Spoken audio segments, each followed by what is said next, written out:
नमस्कार मित्रों, एक बार फिर स्वागत है हमारे YouTube channel AAYY study point पर। आज हम जो बहुविकल्पीय प्रश्नों की जो श्रृंखला चल रही है मैट्रिक्स 10th क्लास के बच्चों के लिए, उसकी ये हमारी 4th वीडियो है। ठीक है, तो चलते हैं।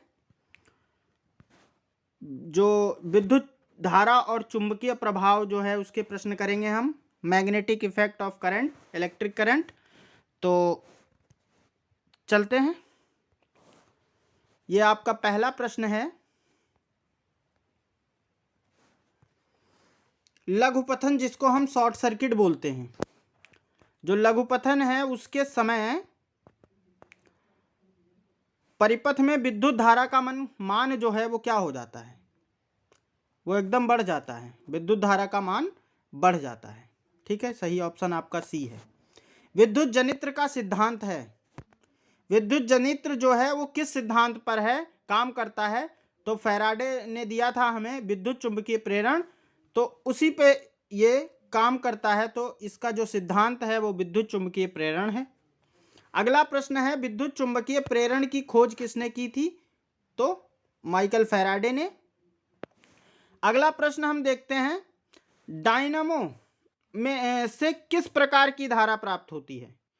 तो डायनामो से हमें दिष्ट धारा भी मिल सकती है और प्रत्यावर्ती धारा। ये हमारा ऑप्शन नंबर सी सही है। ठीक है, अगला प्रश्न है हमारा कि विद्युत चुंबक बनाने के लिए प्रायः हम किस पदार्थ की छड़ का उपयोग करते हैं? तो इसके लिए क्या होता है, नरम जो लोहा होता है उसका प्रयोग करते हैं। ठीक है, वो जल्दी से चुंबकत्व प्राप्त कर लेता है, मैग्नेटाइज हो जाता है। ठीक, अगला देखते हैं हम।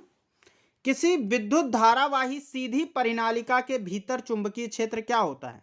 जो परिनालिका होती है धारावाही, सोलेनॉइड, ठीक है, इसके भीतर वो पूछ रहा है इस प्रकार की संरचना होती है हमारी। तो यहां पर ये पूछना चाहते हैं हमसे, इसके अंदर क्या है? इसके अंदर पूछा है चुंबकीय क्षेत्र क्या होगा। तो इसका जो अंदर चुंबकीय क्षेत्र है वो सभी बिंदुओं पर समान रहता है। तो हमारा ए ऑप्शन सही है। अगला प्रश्न हम देखते हैं, किस युक्ति से विभक्त वलय, दिक् मतलब होता है दिशा, डायरेक्शन चेंज कर देते हैं? ठीक है, तो ये जो है विद्युत जनित्र में कार्य करता है। जो विद्युत जनित्र है हमारा, उसमें ये दिक् परिवर्तन, जो विभक्त वलय हैं वो डायरेक्शन बदलने के काम आते हैं। तो हमारा जो सही उत्तर है वो ऑप्शन नंबर ए है। ठीक है, अगला देखते हैं हम। फ्लेमिंग जो है उनके बाएं हाथ का नियम, जो वाम हस्त है, ठीक है, नियम में अंगूठा किसकी दिशा को संकेत करता है? तो देख लेते हैं। यहां अंगूठा हमारा जो है वो बल को बताता है, फोर्स को, और जो तर्जनी उंगली है हमारी वो किसको बताती है? वो मैग्नेटिक फील्ड को बताती है। और जो मध्यमा उंगली है, मिडिल फिंगर, वो करंट की तरफ निर्देश करती है। तो यहां पर जो हमारा सही उत्तर है वो है बल का। अगला प्रश्न है हमारा,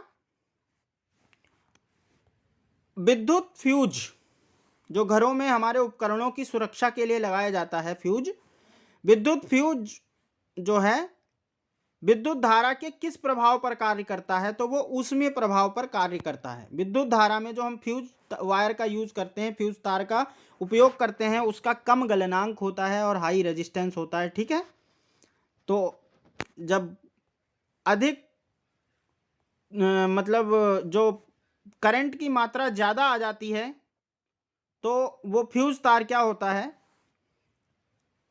फ्यूज हो जाता है, जिसके वजह से हमारे घरों में जो उपकरण लगे हुए हैं वो सुरक्षित बच जाते हैं। हमारा जो करंट का जो कनेक्शन है वो कट जाता है, इस वजह से हम फ्यूज तार का उपयोग करते हैं। ठीक है, अगला प्रश्न देखते हैं हम। घरेलू उपयोग के लिए विद्युत की आपूर्ति होती है। तो जो हमारे घरों में बिजली आती है वो 220 वोल्ट और 50 हर्ट्ज पर आती है। ठीक है, आवृत्ति उसकी कितनी होती है? 50 हर्ट्ज। ठीक है, अगला प्रश्न है हमारा, विद्युत चुंबकीय प्रेरण की परिघटना है। इलेक्ट्रोमैग्नेटिक इफेक्ट की जो घटना है वो बतानी है आपको। इसमें क्या होता है, जब हम कोई चुंबक लेते हैं नॉर्थ और साउथ और एक छल्ला लेते हैं, उसके बीच जब हम क्या करते हैं, कुंडली जिसको बोलते हैं, अगर हम आपेक्षिक गति कराएं इस प्रकार से, ठीक है, दो या एक को रोक कर दूसरे को करा सकते हैं, या दोनों को एक साथ करा सकते हैं, या इसको रोक के इसको करा सकते हैं, ठीक है। आपेक्षिक गति होनी चाहिए, रिलेटिव मोशन होना आवश्यक है। तब क्या होगा, कुंडली तथा चुंबक के बीच आपेक्षिक गति के कारण कुंडली में प्रेरित विद्युत धारा उत्पन्न करना, ये विद्युत चुंबकीय प्रेरण की घटना है। इंड्यूस्ड करंट जनरेट होता है यहाँ पर जब रिलेटिव मोशन होता है चुंबक और कॉइल के बीच में, ठीक है, मैग्नेट और कॉइल के बीच में। अगला प्रश्न है हमारा, घरेलू वायरिंग में 3 तार होते हैं, एक गर्म जिसको जीवित कहते हैं, अगला ठंडा उदासीन, और एक होता है अर्थ भूयोजित जो अर्थिंग का होता है। इन तारों के रंग होते हैं क्रमशः। तो इन तारों के रंग क्या होते हैं, जो लाइव वायर होता है जीवित वाला वो रेड कलर का होता है, न्यूट्रल वायर जो होता है वो ब्लैक कलर का होता है, और भूयोजित जो अर्थिंग वाला होता है वो ग्रीन होता है। तो आपका सी ऑप्शन सही है। ये सभी प्रश्न बोर्ड परीक्षा में आए हुए हैं, बहुत ही महत्वपूर्ण प्रश्न है, संभावना है कि आगे भी आएंगे। अगला प्रश्न हम देखते हैं, चुंबकीय क्षेत्र की तीव्रता का मात्रक क्या है। चुंबकीय क्षेत्र की तीव्रता का मात्रक जो बी फाई बराबर हमारा क्या होता है, बी इंटू ए, ठीक है। तो यहां से बी बराबर होता है फाई, जिसको हम क्या कहते हैं, फ्लक्स, चुंबकीय फ्लक्स, तो बी बटे ए। तो इस हिसाब से अगर हम देखें यहां पर, तो इसका एक यूनिट हमारा वेबर पर मीटर स्क्वायर भी होती है, लेकिन यहां जो तीव्रता का मात्रक है चुंबकीय क्षेत्र की, तो वो क्या होगा, वो इस फॉर्मूले से निकाल सकते हो, एफ बराबर होता है आपका B I L sine theta, ठीक है, B I L sine theta. तो यहां से जब देखेंगे हम, तो अगर हमको निकालना है बी की वैल्यू, बी का मात्रक निकालना है, तो एफ बटे हम क्या लिखेंगे, आई एल, ठीक है। तो इसकी यूनिट होती है, फोर्स की यूनिट है न्यूटन, और करंट की क्या है, एम्पियर, और लेंथ की मीटर। तो न्यूटन पर एम्पियर मीटर आपकी इसकी यूनिट हो गई। आपका बी ऑप्शन सही है। अगला प्रश्न हम देखते हैं। अगला प्रश्न है हमारा, एक वृत्ताकार कुंडली में धारा प्रवाहित की जा रही है, कुंडली के कारण चुंबकीय क्षेत्र की तीव्रता अधिकतम होगी। कहां पर अधिकतम होगी, वृत्ताकार कुंडली अगर है, सर्कुलर कुंडली है ये, तो इसके मध्य में मतलब सेंटर पर सबसे ज्यादा चुंबकीय क्षेत्र की तीव्रता होगी। ऑप्शन नंबर ए केंद्र पर सही ऑप्शन उत्तर है।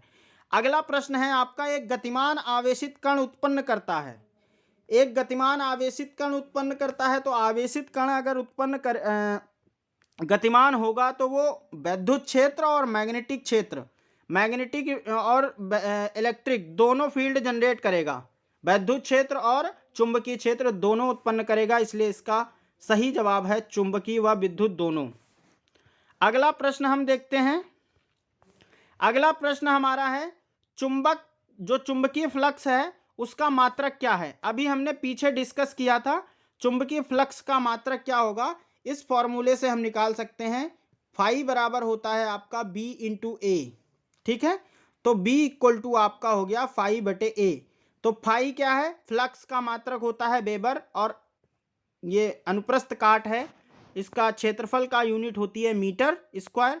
तो आपका सही जवाब हो गया option number A, weber per metre square, ठीक है। अगला प्रश्न देखते हैं हम, कौन सा चुंबकीय क्षेत्र का मात्रक नहीं है। अभी हमने देख लिया वेबर पर मीटर स्क्वायर चुंबकीय क्षेत्र का मात्रक है, टेस्ला भी चुंबकीय क्षेत्र का मात्रक है, और गॉस भी चुंबकीय क्षेत्र का मात्रक है। न्यूटन पर एम्पियर स्क्वायर चुंबकीय क्षेत्र का मात्रक नहीं है, इसने नहीं पूछा था। इस वजह से हमारा जो सही जवाब है इस प्रश्न के लिए, तो आपका डी ऑप्शन बिल्कुल सही है। अब क्वेश्चन नंबर देखते हैं 18, यांत्रिक ऊर्जा को विद्युत ऊर्जा में बदलने वाला जो उपकरण है वो कौन सा है? यांत्रिक ऊर्जा को वैद्युत ऊर्जा में बदलता है आपका डायनेमो, जिसको हम कहते हैं जनित्र। ठीक है, अगला प्रश्न है आपका 19 प्रश्न है, चुंबकीय क्षेत्र रेखाएं जो हैं, चुंबकीय बल रेखाएं जो हैं किस ध्रुव से निकलती हैं? तो चुंबकीय बल रेखाएं जो हैं नॉर्थ और साउथ, नॉर्थ से निकलकर साउथ की तरफ जाती हैं चुंबक के बाहर, और चुंबक के अंदर साउथ से नॉर्थ की तरफ आती हैं। ठीक है, इस प्रकार से। तो आपका उत्तर सही है ए, उत्तर ध्रुव से, उत्तरी ध्रुव से। ठीक है, अगला प्रश्न देखते हैं हम। अगला प्रश्न है आपका कि किसी चुंबक के चारों ओर वह क्षेत्र जिसमें वह उसके प्रभाव का अनुभव किया जा सके कहलाता है, आपका कहलाता है चुंबकीय क्षेत्र। क्या कहलाता है? आपका चुंबकीय क्षेत्र कहलाता है। ठीक, ऑप्शन नंबर ए आपका सही है। अगला प्रश्न देखते हैं, चुंबकीय फ्लक्स का प्रतीक तथा मात्रक क्या है? तो चुंबकीय फ्लक्स का मात्रक होता है फाई। ठीक है, और इसका एसआई मात्रक होता है weber. Option number C correct है। अगला प्रश्न है आपका, एक टेस्ला किसके इक्वल होता है? एक tesla, 1 tesla is equal to किसके इक्वल होता है? 1 टेस्ला आपके किसके इक्वल होता है? तो वो होता है, अभी हमने कहा टेस्ला किसका मात्रक यूनिट है? टेस्ला आपका मात्रक है मैग्नेटिक फील्ड का, इंटेंसिटी ऑफ मैग्नेटिक फील्ड। तो आपका ये सही हो गया, एक टेस्ला इक्वल होता है 1 वेबर मीटर स्क्वायर। ठीक है, अगला प्रश्न देखते हैं हम। अगला है हमारा, ये नोट है, इंपॉर्टेंट है, कई बार परीक्षाओं में पूछा गया है। दो चुंबकीय बल रेखाएं आपस में क्यों नहीं काटती? काटेंगी तो क्या होगा? ठीक है, यदि दो बल रेखाएं एक दूसरे को काटती हैं तो जो कटान बिंदु है वहां पर 2 स्पर्श रेखाएं खींची जा सकती हैं, अर्थात जो परिणामी बल की 2 दिशाएं शो करेंगी, जो कि संभव नहीं है। अतः बल रेखाएं जो हैं एक दूसरे को कभी नहीं काटती। ठीक है, तो इस क्लास में इतना ही काफ़ी है। अगर हमारा वीडियो आपको अच्छा लगा तो हमारे चैनल को सब्सक्राइब करें और हमारे वीडियो को लाइक करें। धन्यवाद।